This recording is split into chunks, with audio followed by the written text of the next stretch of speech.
আপনি নিশ্চয়ই জীবনে একবার হলেও পুরাতন এই 50 টাকার নোট ব্যবহার করেছেন বা দেখেছেন, কিন্তু আপনি কি জানেন টাকার পেছনের এই মসজিদটি কোথায় অবস্থিত বা এর ইতিহাস সম্পর্কে? তো চলুন আজকে আমরা সেটাই বাস্তবে দেখে আসবো।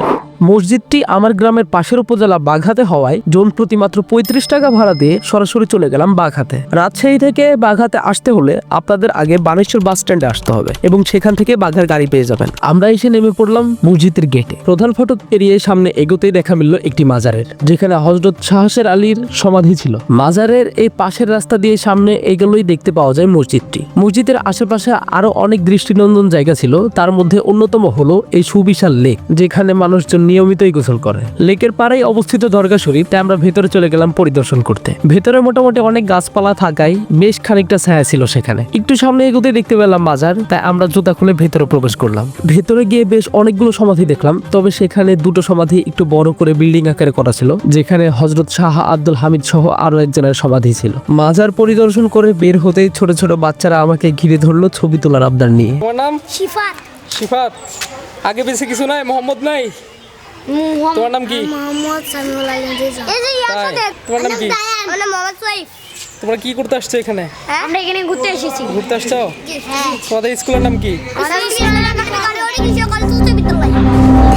সত্যি বলতে আমিও তাদের স্কুলের নাম বুঝতে পারিনি, তবে তাদের সাথে কাটানো ওটুকু সময় আমার খুবই ভালো লেগেছে। তাদের কয়েকটা ছবি ক্লিক করে আমরা এগোতে লাগলাম মেন মসজিদের দিকে। সিঁড়ি বেয়ে মসজিদের আঙিনায় উঠে দেখা মিলল আরো বেশ কিছু সমাধি। এখানে গেটের দুপাশে সমাধিত মৃত ব্যক্তিদের ব্যাপারে কিছু লেখা ছিল এবং ভেতরে তাদের সমাধি ছিল। এরপর আমরা ঘুরে ঘুরে মসজিদটি দেখতে লাগলাম, আরো দেখতে লাগলাম এর নিখুঁত নকশাগুলো। মসজিদটি 1523-24 খ্রিস্টাব্দে হুসেন শাহী বংশের প্রতিষ্ঠাতা আলাউদ্দিন শাহের পুত্র সুলতান নাসিরউদ্দিন নশরত শাহ নির্মাণ করেন, যা আজ থেকে 500 বছর আগের কথা। 256 বিঘা জমির উপর অবস্থিত এই মসজিদটি, যার গম্বুজ সংখ্যা 10টি ও এর ভেতরে রয়েছে 6টি পিলার সহ নানান সৌন্দর্যে ভরপুর কারুকার্য। আমিও আমার বন্ধু ভেতরটা ঘুরে ঘুরে দেখছিলাম। কিছুক্ষণ ভিতরে থেকে আমরা বেরিয়ে পড়লাম মসজিদের পিছে যাব বলে। কিছু ক্লিপ নেওয়ার ছিল আমাদের। ক্লিপটা নিতে নিতে খেয়াল করলাম আমাদের ক্যামেরাতে বেশি চার্জ নেই, তাই আমাদের ভিডিওটা এখানেই শেষ করতে হবে।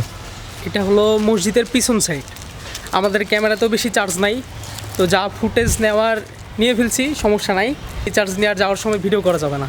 তো এই পর্যন্তই পুরোটা কভার করার চেষ্টা করলাম। এই সাইডে স্ক্রিনের কারণে বারবার এইদিকে তাকাচ্ছি আমি। টাটা, আবার দেখা হবে নেক্সট কোনো ব্লগ। পুরো কথাটা শেষ করতেও পারলাম না তার আগেই। তো আপনারা সবাই ভালো থাকবেন, আমাকে দোয়ায় মনে রাখবেন। দেখা হবে নেক্সট কোনো ব্লগে। টাটা।